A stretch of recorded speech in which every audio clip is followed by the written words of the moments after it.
What's up, Jason? How close are you to getting to practice at the Children's Healthcare of Atlanta training ground? I am just down the street, and I am now stationary, so I can chat. Okay.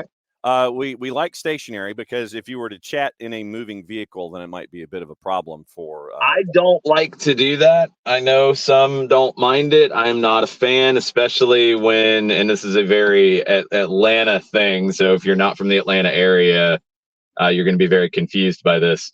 A lot of people say going south on 75 and where 20 and 75 meet in the city is the most dangerous spot to drive with people trying to get over. Mm-hmm. I think going 75 north where 285 hits 75 north and you're trying to get off at Delk Road is a harrowing experience every single time. Yes, I'm right there with you. And Ah. but there are also sometimes when the computer generated directions lady will send you an exit north to get you off of the to get you off toward the Children's Healthcare of Atlanta training ground and bring you south from that location. Instead of getting off at Delk, you go to the next exit, then you go over, and then you come south and you make it to the training ground. I think your computer generated navigator Jacques Cousteau person is very strange because mine has never had me go that way. Oh yeah, I mean, I literally Never.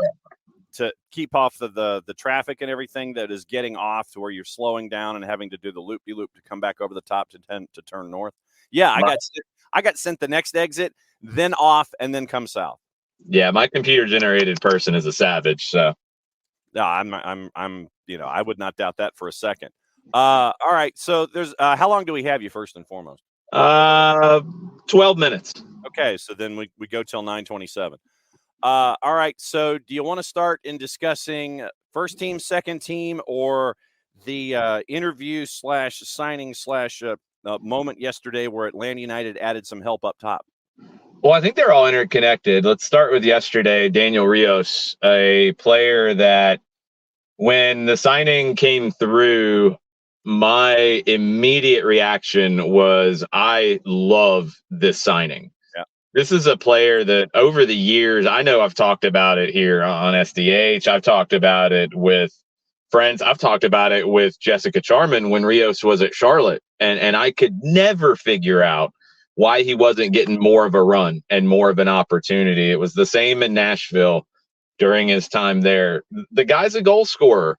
He's not going to wow you with dribbling moves. He's not going to wow you with big assists. He's going to put the ball in the back of the net. And now you've got to get his confidence back up.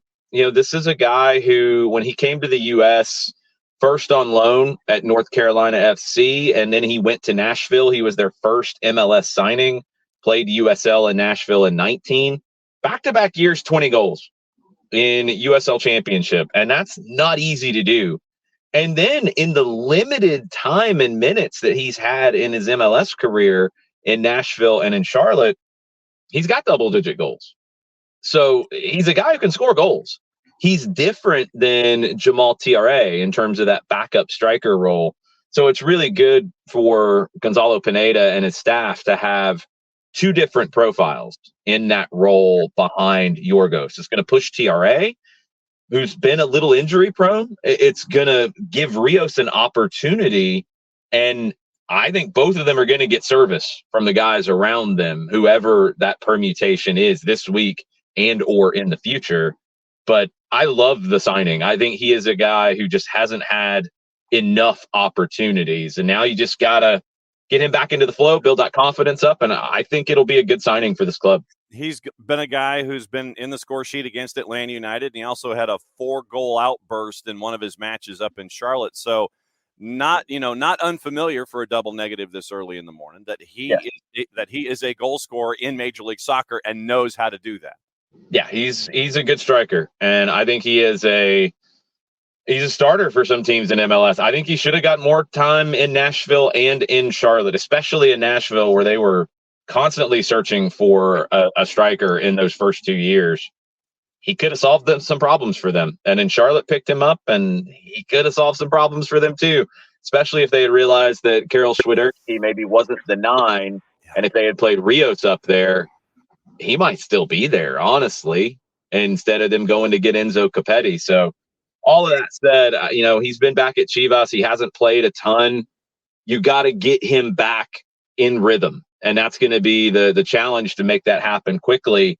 But in a perfect world, and we'll put this weekend to the side, in a perfect world, you've got him hitting on all cylinders once you get into the summer, where we'll find out this weekend if Greece gets qualified for the Euros. And if they do, you're going to have Yorgos Giacomakis away for a good period of time. When it comes to Atlanta United and Orlando City, what I usually like to do with guests that join midweek and beyond is, let the thoughts ruminate, marinate a little bit, and let them sit to the side. Now that you've had a couple days to kind of let that win ingest in your brain a little bit, is there anything else that has popped up in your thinking back over that particular win when it comes to getting full points in a game that you really needed to get full points at home? Yeah, I guess the biggest thing is just the way that Atlanta figured out how to solve the problems that were presented on the night. And there were two different things that stood out to me. Luis Muriel was very dangerous playing in that free role. I mean, Orlando on the team sheet was a 4-4-2. It really played a little bit more like a 4-1-3-2 in a lot of ways, or a 4-1-4-1, depending on how you want to put it. This is why formations are overrated, as I've said for years. Yeah. But Muriel was the wild card. He was listed as a forward. He played as a forward some. He dropped in as a 10 some. He played out wide some. He kept finding pockets of space and ultimately kept him off the board. Yeah, he was dangerous at times, but they were able to solve that. And then on the other side, they were able to solve being a little bit cleaner on the ball and a little bit better on the ball as they went. And Orlando, I give Orlando full credit, and you have to give Oscar Pereira a ton of credit just for being the manager that he is. That was a tired team, and they didn't really play like a tired team. They were able to fight through it. They harassed Atlanta in build-up. They made it difficult to create opportunities, but Atlanta found a way. And these are the games that are going to happen this season. Sometimes you're not in rhythm. Sometimes you've got guys who aren't having their best night at the office, and you have to find a way to get it done. And they did. You're coming into this road trip to BMO Field without 6 guys because of international duty. That turned into 7 because of the injury to Stian Gregerson. We don't have an ETA on any kind of recovery or getting back to full health to have him in the lineup.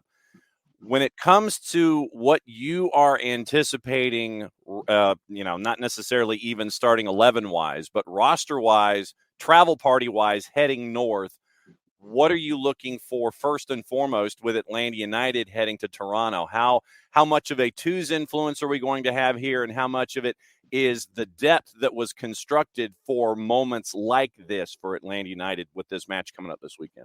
Well, this is why you build the depth that you do, and that includes Atlanta United too, because there's I'd say a decent chance that you see a short-term call-up or two, and mostly for depth. Somebody like Javier Armas comes to mind for me because he spent so much time with the first team in preseason. You're missing Jay Fortune. You're missing Bartosz Slisz. So that's 2 in that holding midfield spot. Dax McCarty, I would think, would go into the starting lineup here. And then you need some extra cover. You're going to see guys who are on the first team roster who will play a good bit for the twos this year. That's a different conversation. I think in terms of short-term call-ups, Armas is the one that I look at. Noble Okello would be the other possibility. Be a homecoming for him going back to Toronto. He would give you more of that true 6 side of things, whereas Armas is a little bit more between a 6 and an 8. But Armas spent the time with the first team in preseason, so I think he's got the inside track to it. Noah Cobb, Efrain Morales, I think, are battling it out to get the start next to Derek Williams, assuming that Williams is back and ready to go. He was cramping up at the end of the last game. That's not expected to be anything that carries forward. Ronald Hernandez likely going to start at left back, replacing Caleb Wiley. We've seen that before. Ronald had a really good training session on Tuesday. TRA up top, you would think, although if Rios is ready to go, maybe he gets into the mix. I don't think he's going to start because he's only going to have a couple of training sessions under his belt. And by the way, Rios has a green card, so you're not worried about a work visa for him. You do have to get the international transfer certificate processed. That's an easy process. That's faxes back and forth between federations. So barring any complications with that, he should be eligible for this weekend, but you have to assess him. You have to get some sessions with him. I think he potentially would come off the bench. The real question is the number 10 and how you do it. And there's two questions to it. Nick Firmino played that role a lot in preseason. Is he ready to go to start an MLS match? And then the other consideration that I think you might have to have is Firmino can also be cover at the 8 or even at the 6. And do you want to start him knowing that you might need more of the cover behind him? Do you want to move Saba Lobjanidze inside? Do you want to play Tyler Wolff inside as the 10? Those are both possibilities. I don't know. And that's going to be the interesting thought process and playing with the puzzle pieces that Gonzalo Pineda and his staff have to figure out, because there's not an easy, clear-cut answer to it. I think left back, clear-cut, it's Ronald Hernandez. I think center back, it's clear-cut between two, and I'd say Noah Cobb has the inside track with a great preseason from him. But Efrain Morales had a very good opener for Atlanta United too. He has been very good in preseason as well. Gonzalo Pineda has shouted him out multiple times. I don't think it's a slam dunk that Noah Cobb is the starter next to Williams. I think Morales will be the cover at center back. But that's where you're at is you've got some that are easy and you've got some that we just don't know how you're going to solve the absence. 2-minute warning, and we're going to go inside CFL rules so that way you can get to practice. But then that creates the trickle-down effect for us this weekend because Carolina Core comes to town. It's another matchup on the network starting at 2:30 with a pregame show on Sunday. So Steve Cook, while having to navigate his own ideas, is going to be keeping an eye on Toronto to figure out what his roster is going to look like on Sunday afternoon in MLS Next Pro. Well, yeah, and here's the other trickle-down effect. It's good that this is this week and not next week, because Generation Adidas Cup is the following week for Atlanta United's academy teams. This week, all those guys are available, and what you might see as players go up to the first team from the second team and potentially play, get home at 3 a.m. or so, and then turn around 12 hours later and have a kickoff against Carolina Core. I don't know if they're going to be able to make that quick turn. You might look at the U19s, the UPSL team, sending more guys up. Somebody like Matthew DeJaney, who had 4 goals in the opener, was the Golden Boot winner in UPSL last season. Maybe he gets that opportunity in MLS Next Pro. Bane Smith, Stephen Herlock, they both got on the board against Dalton United. You might see some of those guys move up, and then that means you might see some of the 17s move up and play in UPSL on Saturday afternoon. So you're going to see movement across all the teams. That's why you have a whole club. That's the whole point here. For the twos match on Sunday, it's going to be really interesting. The one thing I'll remind people of is, remember last year, this time of year, this window, when Firmino and Alan Carlton and Luke Brennan all went with Atlanta United to Columbus and didn't feature in that game. But then they turned around and it was 24 hours after the game. You're not going to have quite as many hours to work with, but they turned around and all played for the twos the next day. That was a 7:30 kick for the twos the day after. This one's a 3 o'clock. It's going to be tough. Yeah. But I think you could see some minutes out of some of those guys, especially if they don't play in Toronto. They're there for cover, which you have to have. Maybe they're able to give you 20, 30 minutes off the bench on Sunday for the twos. We'll see. Before you go, really quickly, Ropes wants to know about Matias Gajardo being a possibility in Toronto. Yeah, he's another one. He's an interesting one because I see him more as a true 10, and I don't think he gets that spot over Firmino unless you are thinking, man, I'm going to need to hold Nick because he might have to replace Muyamba or even potentially McCarty in those holding roles because he's that versatile and he can do it. One thing that I will say that I saw in training on Tuesday, they were doing some, to really simplify it, some offense versus defense sessions. And the defense, it was line of 4 plus 1 in front, a holding midfielder. Gallardo was on the offensive side for the majority of it, but he did have some run with, and I can't remember the exact defensive alignment. I know Hernandez was in that mix. I know Morales was in that mix. Cobb was in that mix. Matthew Edwards is another one who might go to Toronto. He was in that mix because he can play all over the back line, fullback and at center back. So, yeah, I think Gallardo is a possibility. I'd say Armas is the most possible from the twos. And honestly, Edwards might be the next one because he played with the first team in preseason, but his versatility on the back line at North Carolina and in the Atlanta United Academy, this is a guy who played left back, right back, and center back. So to have that as a just in case, you might need it. Go to practice. Get out of here. Bye. Bye.